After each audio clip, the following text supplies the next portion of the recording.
Welcome, friends. This is James Corbett of corbettreport.com, coming to you in March of 2020 in the midst of the coronavirus pandemic panic. And I'm coming to you today with a little reminder from May of 2009, 11 years ago, when we were in the throes of another pandemic panic. Do you remember the swine flu panic of 2009? I certainly do, because I was here covering it on corbettreport.com.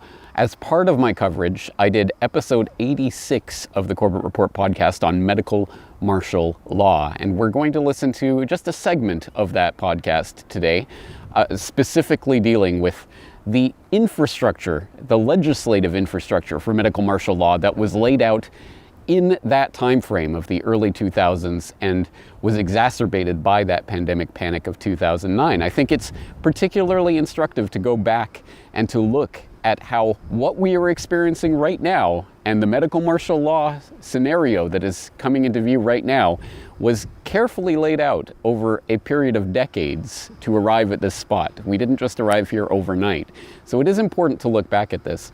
I will suggest you go back and listen to the entire episode 86, where I go into more of the history of various pandemic panics and some of the virology that was going on in the early 2000s to resurrect the old Spanish flu and other such monstrosities in the name of scientific research, of course.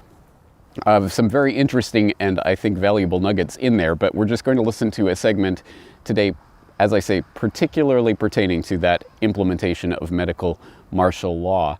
And this is an example of video editor Brock West going and reviving some of the old podcasts, putting some images and video on top of it to make it representable to the video audience. So for people who don't know, I am posting this to the main Corbett Report channel. If you are on YouTube, you may not know I have a secondary channel where we're often posting interviews and old podcast episodes, etc. For example, my conversation several years ago during the Ebola freakout of 2014 with Tim Kilkenny about the movie Contagion for the Film Literature New World Order series. That recently went up, and I see that Contagion is trending. It's now one of the top streamed movies on various platforms right now because people are panicking once again. It is important to understand how we got to where we are today, that it didn't just happen overnight, that the groundwork and infrastructure has been laid for a very long time. So I hope this will help to do that. That being said, enjoy the podcast. Also in Massachusetts, the legislature is acting rapidly on a bill updating what the state can do at a public health emergency. That bill has languished on Beacon Hill for some time, but with the flu outbreak, it's now racing through the legislature. NECN's Josh Brugadier is at the State House in Boston tonight. Josh? RD, the state Senate passed this bill, Bill 2028 today. They did so unanimously, and it gives the governor and the health commissioner the power to act in the public's interest in case in any kind of medical emergency. Timing sped up a hearing and ultimately unanimous Senate approval of the Pandemic and Disaster Preparation and Response Bill in Massachusetts.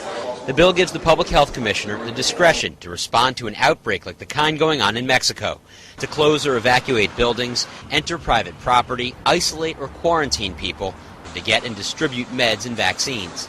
A registry of Massachusetts volunteers would be created and would be activated in case of emergency.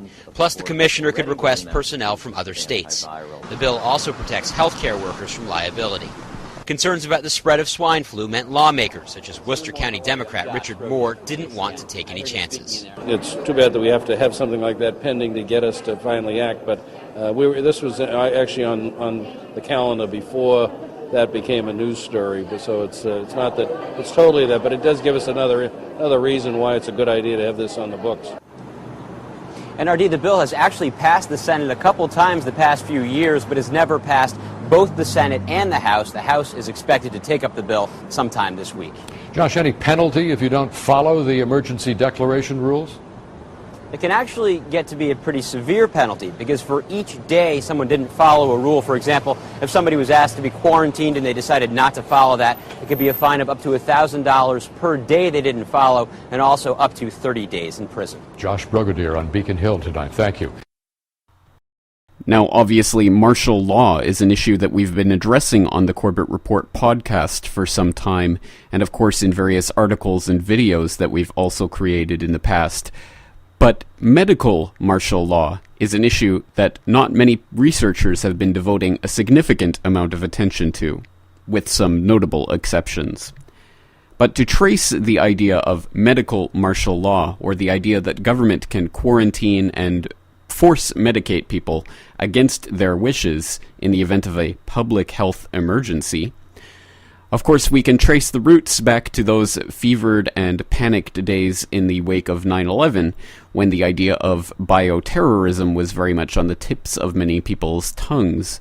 And in the wake of that horrendous attack on the United States, and of course the anthrax attack, which later turned out to be from Fort Detrick and was eventually pinned on Bruce Ivins, although of course there are some very big questions surrounding that. But at any rate, in the wake of all that panic, something called the Model State Emergency Health Powers Act was drafted by something called the Center for Law and the Public's Health at Georgetown and Johns Hopkins universities.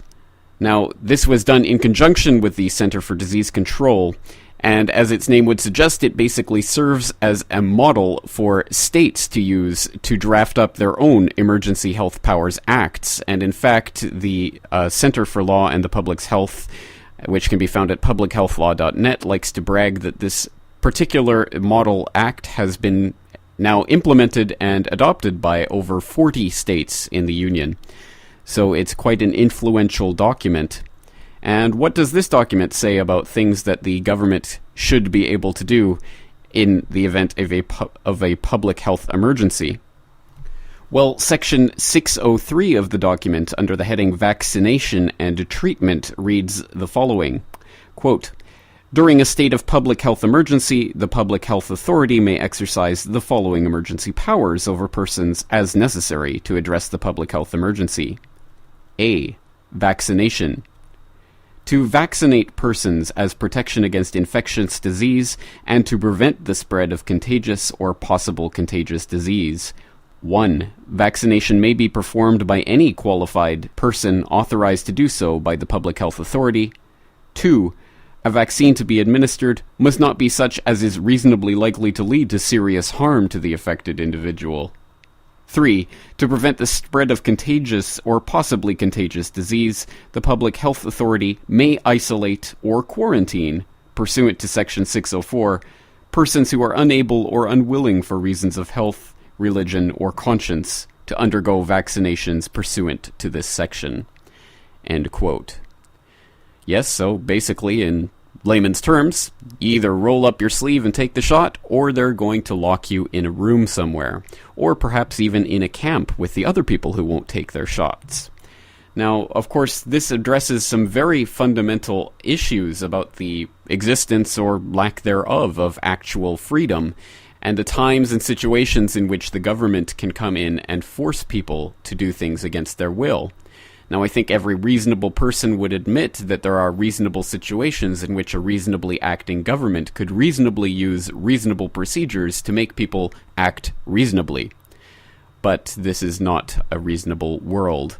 And we have to, if we are being fully serious and looking at these issues in the full knowledge of what has happened in the past, question the motives and motivations of governments that will lie to us time and time and time again.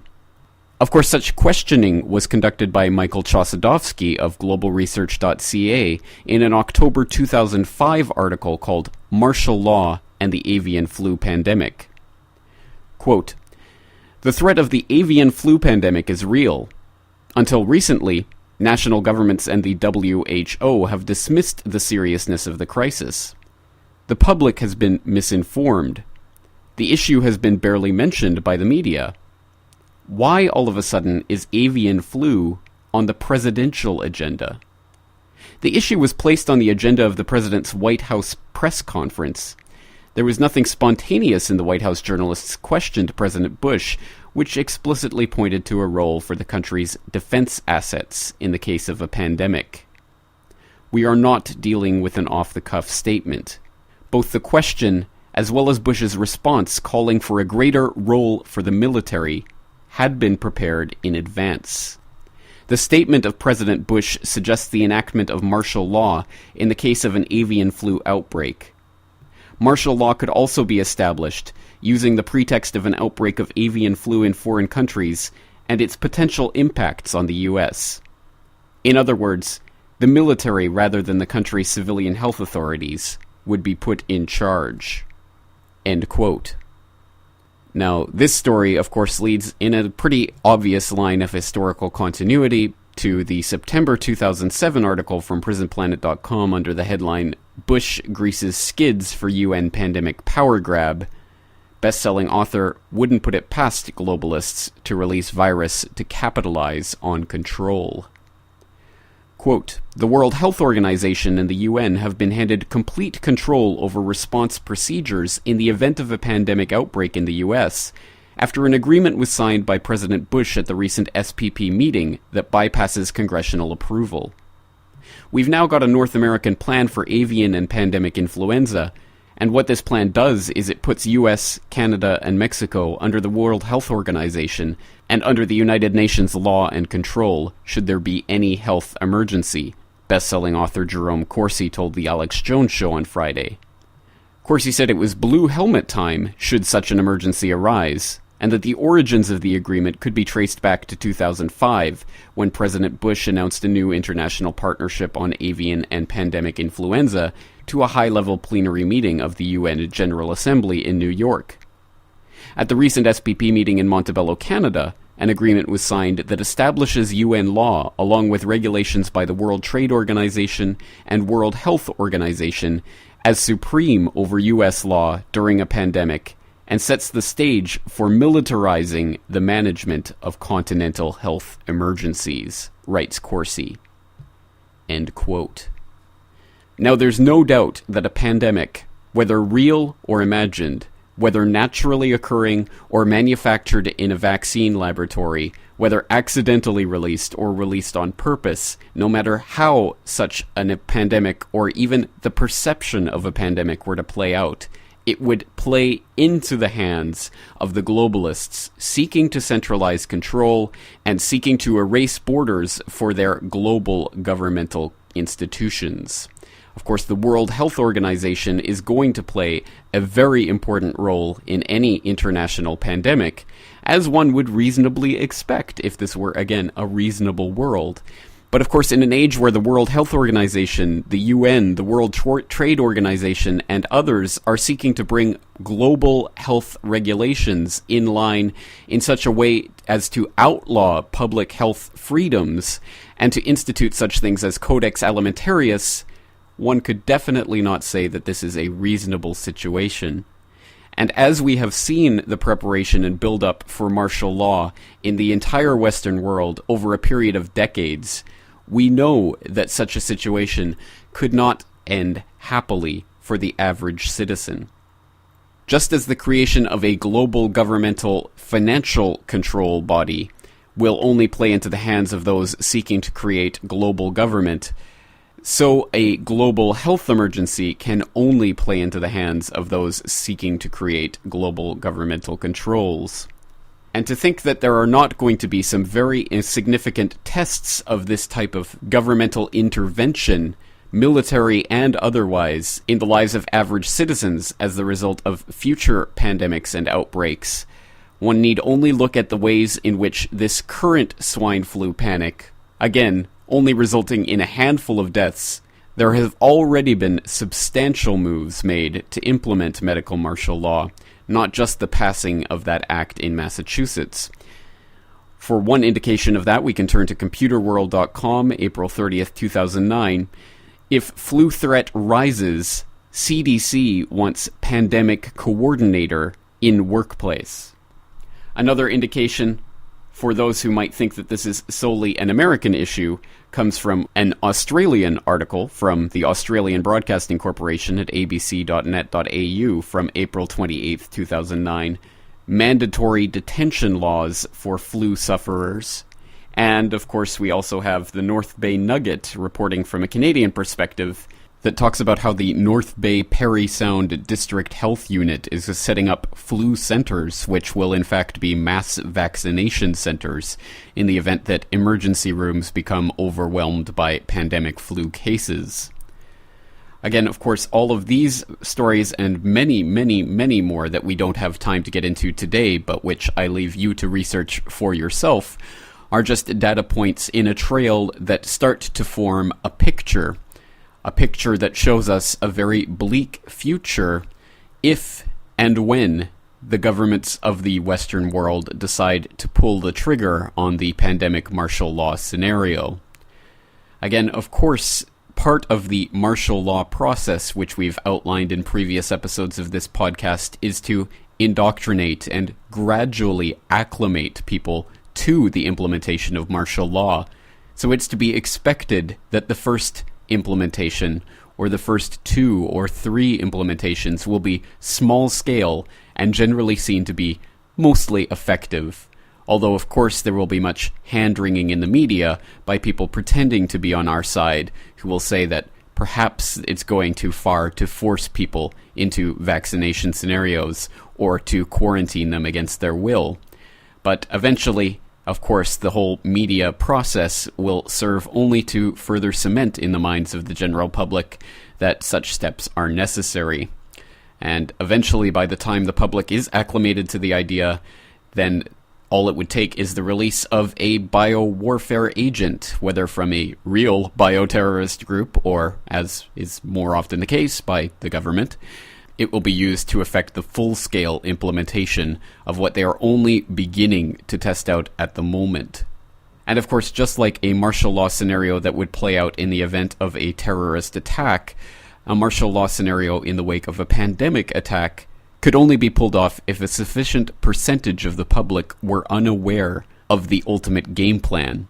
And of course, that game plan is exactly what was talked about in today's first Real News story from Jim Tucker reporting from this year's Bilderberg, and revealing that, yes indeed, top of the agenda is how to exploit the swine flu hysteria to further strengthen the World Health Organization and implement World Health regulations. So once again, the swine flu hysteria, which has been fed and fed upon by the controlled corporate media, and has sufficiently served to raise public hysteria, is, of course, another stepping stone on the way to global government, just like so many other issues have been exploited in exactly this way. So what then can we actually do about this? Well, of course, forewarned is forearmed, knowledge is power, and we have to inform others about what is really going on. And an absolute cornerstone of this research is the understanding that the vaccines that they're going to try to use in the event of the next pandemic are more likely than not going to hurt people than save them. And we have to expose that by exposing some of the very troubling information about vaccines presented in today's episode. The fact that Baxter shipped out live bird flu to be mixed in with regular flu for the flu shots should be something that we should be screaming from the rooftops to anyone who will listen. That is one of the key stories that shows that even if this was a complete accident, in which case it would just be gross criminal negligence, the fact that it hasn't been touted, it hasn't been cited, it hasn't been written about or talked about in the controlled corporate media is itself a sign that there is a very troubling disconnect between the real world and the world that we are being fed through the TV news and the newspapers. The fact that the Baxter company has been accused of specifically trying to start a pandemic should be, in any reasonable world, the front page headline on every newspaper in the world until some accountability is to be had. But of course, as we know, vaccine manufacturers are given all sorts of indemnity against claims from people who have had ill effects from their nauseous substances. We have to break through and get people to realize that the vaccine manufacturers are very often the cause of the problems, not the solution. And of course, the 1976 swine flu vaccine is a good example of that. And the recent revelation that this swine flu may in fact have been developed in a vaccine experimental lab and just accidentally released should be another thing that draws the public's attention towards the fundamental issue of biosafety, which is something which is never mentioned in the news reports. It's always the general public who don't wash their hands or who don't take their flu shots that are to blame for millions of deaths. At this point, I leave you to go out there and do your own research, but of course, get that research out to others. Without exposing others to this information and waking them up to what is really going on, we will not prevail in this fight, and medical martial law will be implemented. The Corbett Report is brought to you by the Corbett Report subscriber, a weekly newsletter featuring James Corbett's International Forecaster editorial, recommended reading and viewing, discounts on Corbett Report DVDs, and once a month, a subscriber-only video. Sign up today to start receiving your copy at corbettreport.com/support.